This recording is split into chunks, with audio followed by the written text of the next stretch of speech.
रात के ठीक 2 बज रहे थे। थुंग थुंग पुष्पा भाव के लिए लाल चंदन की टिप मार रहा था, लेकिन वह जिस हाईवे से जा रहा था आसपास मीलों तक कुछ भी नहीं था, सिर्फ अंधेरा और खामोशी। और उसी सुनसान हाईवे के किनारे एक पुराना टेलीफोन बूथ खड़ा था जो हर रात अपने आप बजने लगता था।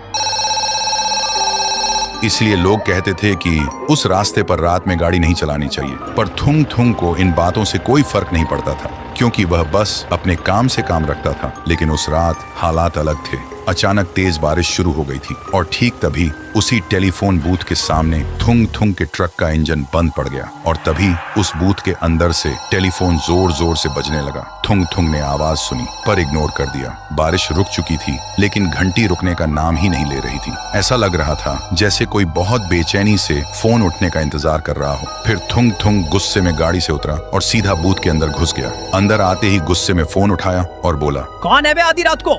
लेकिन दूसरी तरफ सिर्फ सन्नाटा था। फिर एक छोटी सी कांपती हुई बच्ची की आवाज आई, पापा आप कब आओगे? मुझे अकेले बहुत डर लग रहा है। ये सुनते ही थुंग थुंग जम सा गया। उसके पैरों तले जमीन खिसक गई, क्योंकि वह आवाज उसकी 6 साल की बेटी की थी। उसका गला सूख गया। वह कांपते हुए बोला, बेटी तू इतनी रात को जाग रही है? तेरी माँ कहाँ है? बेटी सिसकते हुए बोली, माँ रो रही है पापा। आज आपका बर्थडे है ना? सब कहते हैं आप हमें छोड़ गए, पर मुझे पता था आप मेरा कॉल जरूर उठाओगे। ये सुनते ही थुंग थुंग के दिमाग में एक जोर का झटका लगा, जैसे वक्त एक पल के लिए रुक गया हो और फिर उसके दिमाग में पिछली तस्वीरें चलने लगी। तेज बारिश, यही हाईवे, ट्रक के ब्रेक्स फेल होना और एक भयानक टक्कर।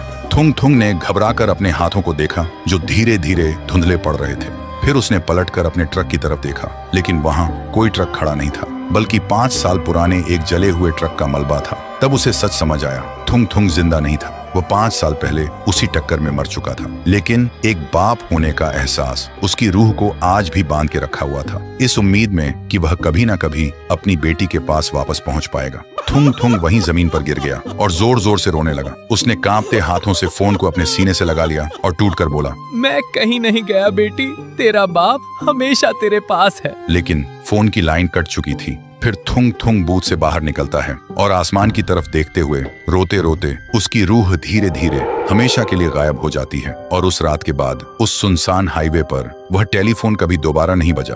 तो दोस्तों, थुंग थुंग को मुक्ति तो मिल गई, पर आखिर उस फोन के उस पार था कौन? बेटी का सच्चा प्यार या कोई भ्रम? आप अपनी थ्योरी कमेंट में बताओ। देखते हैं किसका दिमाग सबसे तेज चलता है।